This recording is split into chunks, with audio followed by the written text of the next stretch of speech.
इस दुनिया में सारा खेल शक्ति का है। का पूरा जीवन मन पे, और शक्ति के सृजन में मन की बड़ी भूमिका है। आप बादाम का तेल लगा रहे हो सर में, बादाम का शैम्पू लगा रहे हो, बादाम का साबुन लगा रहे हो और खा रहे हो गुटखा। इस देश में ध्यान वो लोग करते हैं ज्यादातर जो बीमार हैं, जिसने ना कभी आराम किया, विघ्नों में रहकर काम किया। जीवन में विघ्न जब आते हैं, सोते से हमें जगाते हैं। जय हिंद फ्रेंड्स। एक चीज मैं बार बार रिपीट करता हूं, इस दुनिया में सारा खेल शक्ति का है और शक्ति के सृजन में मन की बड़ी भूमिका है। इस पूरी लाइन को सुनिएगा, शक्ति के सृजन में मन की बड़ी भूमिका है। आपका पूरा जीवन मन पे, इसलिए दुनिया के जितने भी धर्म हैं उसमें सजदा का, सर झुकाने का बड़ा इंपॉर्टेंस है। आप मंदिर में भी सर झुकाते हुए लोगों को देखोगे, मस्जिद में भी देखोगे, कहीं भी जाओगे तो सर झुकाने का बड़ा कॉन्सेप्ट है, क्योंकि मनुष्य का पूरा जीवन यहां से संचालित है। स्टीफन हॉकिंस की फोटो अगर कभी आप देखो, शरीर खराब है, मन ठीक है, नोबेल प्राइज विनर, 24 प्राइज दुनिया में। और दुर्योधन की अगर आप फोटो देखो तो पूरा शरीर ठीक है, दिमाग खराब है। मैंने कहा ना, आपने देखना बंद कर दिया है। आप बादाम का तेल लगा रहे हो सर में, बादाम का शैम्पू लगा रहे हो, बादाम का साबुन लगा रहे हो और खा रहे हो गुटखा। आप सोच के देखो, आप बस सोचो कि आप 21 साल के नवयुवक हैं, कितने अच्छे कॉलेज में पढ़ रहे हैं, आप स्कूल जा रहे हैं, पढ़ने जा रहे हैं, और आप सोचिए कि उन पैकेटों पे, उनकी हिम्मत देखिए, उन पैकेटों पे उन्होंने फोटो बना दी है कैंसर के पेशेंट की। आप उनकी ताकत देखिए कि आपको वो कितना मूर्ख समझते हैं, कि मरा हुआ दिमाग है तुम्हारा। आज अगर आप, तो मुझे नहीं लगता आप में से कोई खाता होगा, लेकिन मान लीजिए अगर कोई खाता हो तो आज आप 1 मिनट उस पैकेट को देखिएगा जहां वो फोटो बनाए, बस आप गौर से एक बार उसे देखिएगा। तो जब सारा संचालन मन से होगा, सारा, तो शरीर से ज्यादा किस पे ध्यान दिया जाना चाहिए? मन पे। स्वामी विवेकानंद गए यूरोप, अमेरिका, कोई टाई नहीं, कोई सूट नहीं, कुछ नहीं, कितना सम्मान हुआ। तो वो सम्मान किसका था? ज्ञान का। आज डॉक्टर अंबेडकर भगवान के समान इस देश में हैं, वो सम्मान किसका है? उनके ज्ञान का। किसने उन्हें इतना ताकतवर बनाया? ज्ञान ने। कभी आपको मौका लगे, आप डॉक्टर अंबेडकर की एक किताब जरूर पढ़ना, कंपलसरी पढ़ना। मतलब 2 किताबें तो आपको पढ़नी चाहिए। एक एपीजे कलाम की इग्नाइटेड माइंड्स पढ़नी ही चाहिए आपको।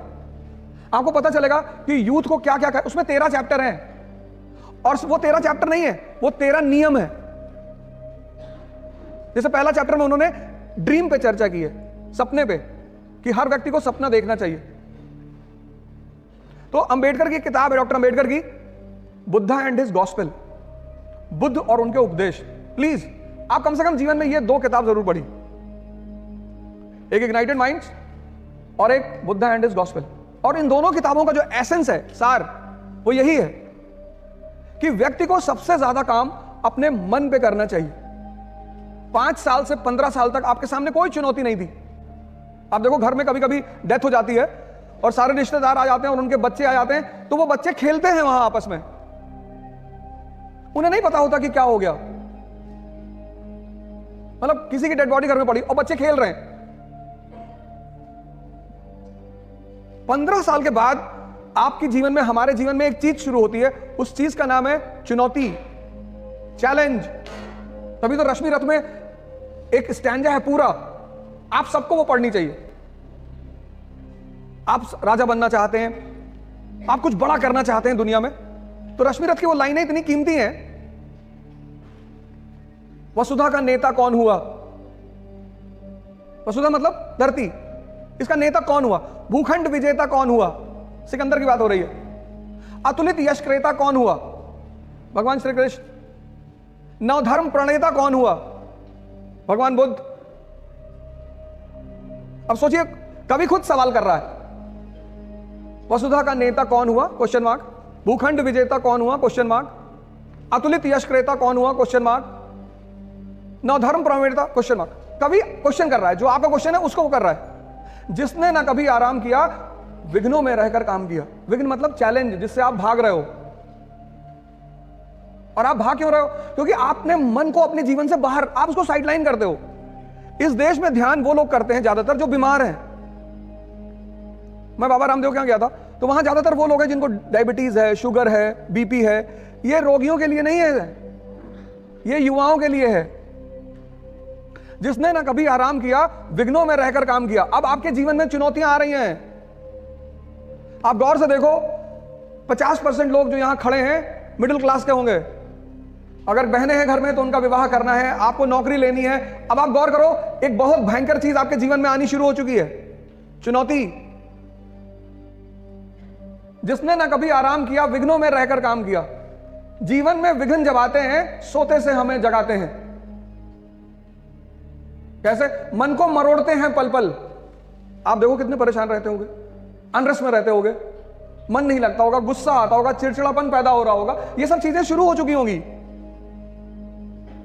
अगर आप अपने जीवन को इंट्रोस्पेक्ट अभी करो, ये वही दौर है आपका, सब इससे गुजरते हैं।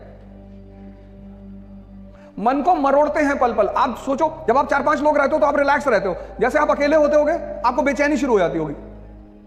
ये चीज इस यहां जितने लोग खड़े उसमें से 80% को होता होगा, गारंटी। आपको बेचैनी, आप चाहते हो कि बाहर निकल जाए, अकेले ना रहें, नींद रात में नहीं आएगी, तो आप कहोगे कि रात भर मैं पढ़ता हूं। जब पलटते पलटते थक जाते होगे, तब सुबह नींद आती होगी। मन को मरोड़ते हैं पल पल, तन को कहीं बीमारी हो गई, कहीं पेट में दर्द हो गया, किसी को माइग्रेन होगा। आजकल के सबसे बड़ा रोग माइग्रेन है। माइग्रेन इसीलिए कि सपने भी बड़े हैं और चुनौतियां भी बड़ी हैं, और दोनों में लड़ाई चल रही है।